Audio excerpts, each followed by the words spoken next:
Operation टायगरच्या मुद्द्यावरून संजय राऊत यांनी एकनाथ शिंदेंवर सडकून टीका केली आहे। यावेळी बोलताना त्यांनी मुख्यमंत्री देवेंद्र फडणवीसांना टोला लगावलाय। ऑपरेशन टायगर पासून फडणवीसांनी सावध राहावं असा सूचक इशारा राऊतांनी फडणवीसांना दिलाय। तसंच एक दिवस एकनाथ शिंदे हे देवेंद्र फडणवीसांनाही फोडू शकतात असा टोला त्यांनी लगावलाय। संजय राऊतांच्या चांदीच्या विटे ट्विटवर जलसंपदा मंत्री राधाकृष्ण विखे पाटील यांनी जोरदार प्रत्युत्तर दिलंय। राऊतांनी स्वतःच्या घराकडे लक्ष द्यावं, त्यांच्या घराच्या विटा एक एक करून निघतायत असा खोचक टोला त्यांनी लगावला। तसंच संजय दिना पाटील यांच्या पत्रकारांना दिलेल्या धमकीचा त्यांनी तीव्र शब्दात निषेध व्यक्त केला। ऑपरेशन 3.0 ला सुरुवात झाली आहे। 14 पेक्षा जास्त आमदार सोबत येतील असं वक्तव्य गुलाबराव पाटलांनी केलं। एकनाथ शिंदे बोलत नाहीत, फक्त दाढीवर हात फिरवतात, हे स्वतः उद्धव ठाकरे यांचे चिरंजीव आदित्य ठाकरे यांनी कबूल केलंय अशा शब्दात मंत्री गुलाबराव पाटील यांनी टीका केली आहे। जेव्हा एकनाथ शिंदे दाढीवर हात फिरवतात त्यावेळी ऑपरेशन टायगर सक्सेस होतं असंही मंत्री गुलाबराव पाटील म्हटले। राज्याचे उद्योग मंत्री उदय सामंत यांनी काँग्रेसचे दिग्गज नेते विजय वडेट्टीवार यांना जाहीरपणे शिवसेनेमध्ये येण्याची ऑफर दिली आहे। विजय वडेट्टीवार हे आमचे अतिशय चांगले मित्र आहेत, एकनाथ शिंदेंचे ते जवळचे मित्र आहेत। विजय वडेट्टीवारांची लोकांशी नाळ जुळलेली आहे। ताकदीचा नेता जर पक्षात आला तर सर्वाधिक आनंद होईल असं वक्तव्य सामंत यांनी केलंय। तर ऑपरेशन टायगर 3.0 च्या मुद्द्यावर उदय सामंत यांनी प्रतिक्रिया दिली आहे। ठाकरेंच्या सेनेतून 6 खासदार फुटल्यानंतर त्यांनी शिंदेंच्या सेनेमध्ये प्रवेश केलाय। यामध्ये यवतमाळचे खासदार संजय देशमुखांचा समावेश आहे आणि या सर्व घडामोडींनंतर उद्धव ठाकरे 27 जूनला वाशिमच्या दौऱ्यावर आहेत। आज ठाकरे शिवसैनिकांना कोणता संदेश देणार हे पाहणं महत्त्वाचं ठरणार आहे। भाजपच्या खासदार मेधा कुलकर्णी आणि आमदार अभिमन्यू पवार यांच्यातील वाद चांगलाच चिघळलाय। पुण्यातील कार्यक्रमात बसण्यावरून हा वाद झाला। जागेचा नसून जातीचा असल्याचा दावा मेधा कुलकर्णी यांनी केलाय। मात्र मेधाताई खोटं बोलत असल्याचा आरोप अभिमन्यू पवार यांनी केला असून नरेंद्र पाटलांनी देखील जातीचा कोणताही वाद झाला नसल्याचं स्पष्ट केलंय। राज्यसभेच्या तिकिटावरून होत असलेल्या टीकेला नवनीत राणा यांनी जोरदार प्रत्युत्तर दिलंय। मी राज्यसभेसाठी किंवा तिकिटासाठी कुणाच्याही दारात गेले नाही, माझी विचारधारा सोडून कुठेही जाणार नाही असं ठाम विधान करत विरोधकांच्या आरोपांना त्यांनी उत्तर दिले। जालन्यातील वीज पुरवठा समस्यांवरून आमदार अर्जुन खोतकर यांनी महावितरण अधिकाऱ्यांना कडक इशारा दिलाय। 4 दिवसात कारभार सुधारला नाही तर कारवाई करणार असल्याचं त्यांनी स्पष्ट केलंय। वीज खंडित होणं आणि कमी दाबानं पुरवठा होत असल्याच्या तक्रारींवर त्यांनी अधिकाऱ्यांची बैठक घेतली। हा मुद्दा त्यांनी अधिवेशनात देखील उपस्थित केला होता। मालाडमध्ये छत्रपती शिवाजी महाराजांच्या जिरेटोपावर जैन समाजाकडून झेंडा लावल्याच्या घटनेनंतर मोठा वाद निर्माण झाला होता। त्यानंतर जैन समाजाच्या पदाधिकाऱ्यांनी राज ठाकरे यांची भेट घेऊन मराठीमध्ये माफीनामा सादर करत दिलगिरी व्यक्त केली।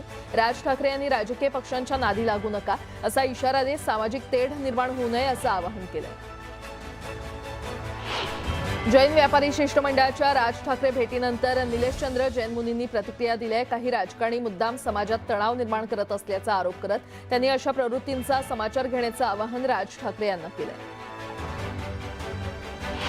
माजी खासदार प्रीतम मुंडेंनी नाव न घेता आमदार प्रकाश सोळंकेंवर जोरदार टीका केली आहे। पंकजा मुंडेंच्या जीवावर आमदार झालेत आणि आता त्यांच्यावरच टीका करतात, असे लोक नको असतील, 100% भाजप करा असं आवाहन त्यांनी कार्यकर्त्यांना केलंय। माजलगावात बूथ प्रमुख भाजप पदाधिकाऱ्यांच्या मेळाव्यात त्यांनी सोळंकेंवर टीका केली।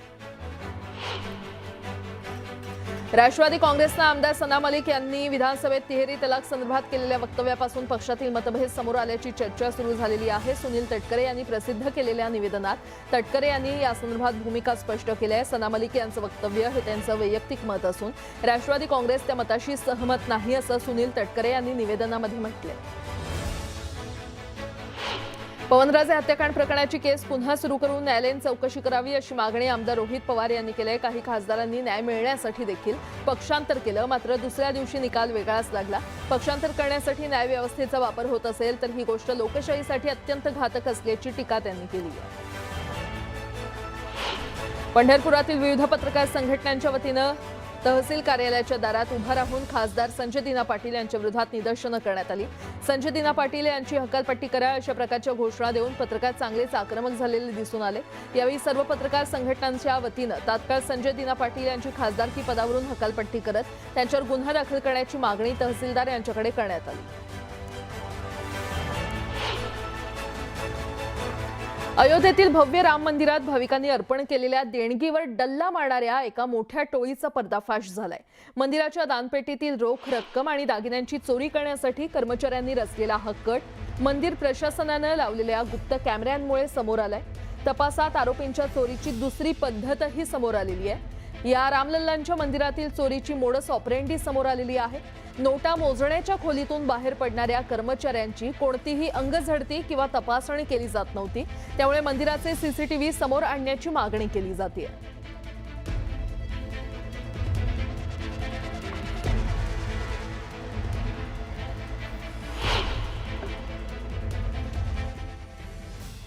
जिस तरह से श्री राम जी के घर में इन्होंने इतने बड़े स्तर पे डाका डाला है, उनकी सब कुछ भगवान राम का चोरी कर लिया इन्होंने, उनकी पादुका चोरी कर ली, उनका हार चोरी कर लिया, उनके गहने चोरी कर लिए, जितना लोगों ने हीरे जवाहरात चढ़ाए थे वो सब चोरी कर लिए, चढ़ावा जो आता था वो चोरी कर लिया।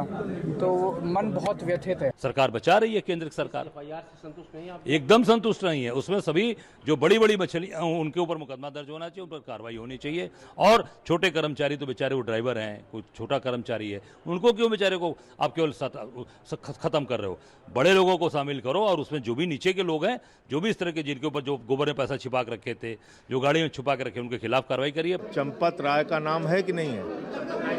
तो मुख्य चोर तो वही है, तो पहले पता कर लीजिए उसका नाम है कि नहीं है। अनिल मिश्रा का नाम है कि नहीं है? गोपाल राव का नाम है कि नहीं है? जो बड़े चोर हैं उनका नाम है कि नहीं है एफआईआर में? पहले कागज मिल जाए तब बताएंगे आपको। मैं बहुत संतुष्ट हूं। कल हमने कहा था कि एफआईआर होनी चाहिए। एसआईटी की रिपोर्ट आ गई, उसमें कुछ लोगों के नाम हैं, कुछ एविडेंस है, एफआईआर होनी चाहिए। बहनों और भाइयों, ये स्वीकार्य नहीं। सरकार की जो मंशा है, सरकार ने पहले दिन कहा कि दूध का दूध और पानी का पानी सबके सामने आएगा, लेकिन मैं फिर से अपील करूंगा, राम भक्तों की अग्नि परीक्षा मत लो।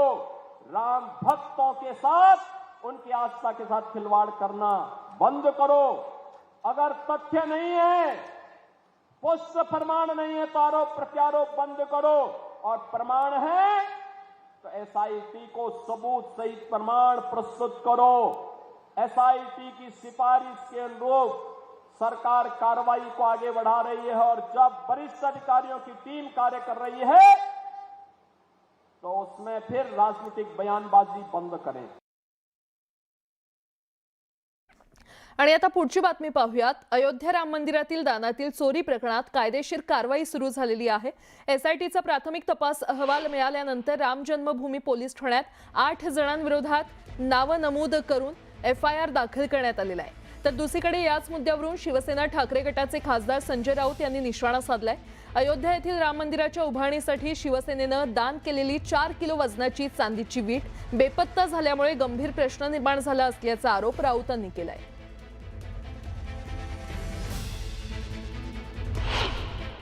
आम्हाला रिसीट मिळाली नाही।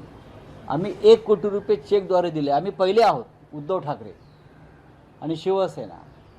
जेव्हा ट्रस्टची स्थापना झाली तेव्हा अयोध्येत आम्ही होतो, त्या क्षणी आमच्याकडून 1 कोटी रुपयाचा चेक हा श्रीराम मंदिर ट्रस्टसाठी गेला, आणि त्याच वेळेला आमच्याकडून 25 किलोपेक्षा जास्त चांदीची वीट, ही पहिली वीट आम्ही त्यांना दिली। जास्त त्या विटीची जो रिसीट नाही, आणि सगळ्यात जास्त चोर या तिकडे चांदीच्या विटांच्या किंवा चांदीच्या ज्वेलरीच्या झालेल्या आहेत। नाही, आता कोणी कोणाच्या खिशातनं दिले की दुसऱ्याच्या खिशातनं दिले मला माहीत नाही, पण या संदर्भामध्ये अयोध्येच्या बाबतीमध्ये एसआयटी नेमली गेलेली आहे, त्याच्यामध्ये ह्या सगळ्या गोष्टी येतील ना। आता एसआयटी नेमली गेलेली असताना, उत्तर प्रदेशच्या सरकारचा प्रश्न असताना मी महाराष्ट्रामध्ये त्याचं उत्तर देणं योग्य नाही, परंतु प्रत्येकाची अपेक्षा आहे की अयोध्येमध्ये जर काय अनियमितता असेल किंवा काही भ्रष्टाचार झाला असेल त्याची चौकशी झाली पाहिजे। सिंधुदुर्ग जिल्ह्यामध्ये गेले 2 दिवस पावसानं दांडी मारल्यानंतर सावंतवाडीमध्ये त्याचं दमदार पुनरागमन झालंय. उन्हाळ्याच्या झळांना कंटाळलेल्या नागरिकांना देखील दिलासा मिळालाय. नाराज झालेला बळीराजा पुन्हा शेती कामाला लागलेला असून खरीप हंगामाच्या पेरणींनी पुन्हा जोर पकडलाय. नागपुरात लांबलेल्या पावसामुळे भाजीपाल्यांचे दर वाढलेत. किरकोळ बाजारात भाज्यांचे दर 30 ते 40% वाढलेले आहेत. पाऊस लांबल्याचा परिणाम भाजीपाला उत्पादनावर झालाय आणि त्यामुळे आवक कमी झाली आहे. सध्या नागपूरच्या बाजारामध्ये कोथिंबीर 160 रुपये किलोवर गेली आहे, तर मेथी 180 रुपये किलो आहे. पुढील 1 महिना ही भाववाढ कायम राहण्याची शक्यता आहे. धुळे जिल्ह्यामध्ये पावसानं हजेरी लावल्यानंतर जिल्ह्यामध्ये खरीपाच्या पेरण्यांना सुरुवात झालेली आहे. धुळे जिल्ह्यातील धुळे, साक्री, सिंदखेडा आणि शिरपूर या 4ही तालुक्यांमध्ये दमदार पावसानं हजेरी लावली आहे.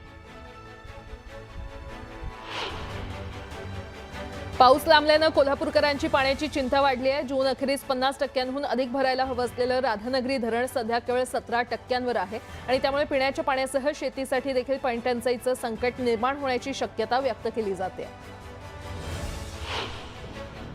नाशिक जिल्ह्यामध्ये पावसानं दडी मारल्यानं धरणातील पाणीसाठा झपाट्यानं घटलाय. 26 प्रकल्पांमध्ये सरासरी केवळ 20% पाणी शिल्लक आहे. गंगापूर धरणामध्ये देखील साठा 30%वर आलाय. अशीच परिस्थिती कायम राहिल्यास जिल्ह्यावर भीषण पाणीटंचाईचं संकट ओढावण्याची शक्यता आहे.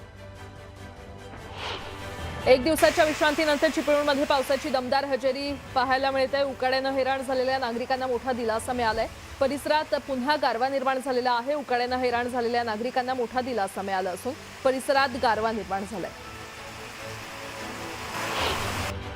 बुलढाण्यातील संग्रामपूर आणि जळगाव जामोद तालुक्यात मुसळधार पावसानं जोरदार हजेरी लावली आहे. या पावसामुळे नदी नाल्यांना पहिल्यांदाच मोठी भरती आली आहे. लांबलेल्या मान्सूननंतर पाऊस बरसल्यानं शेतकरी सुखावलाय. काही ठिकाणी मुसळधार पावसामुळे नागरिकांची तारांबळ उडाली आहे, तरी उकाड्यापासून दिलासा मिळालेला आहे.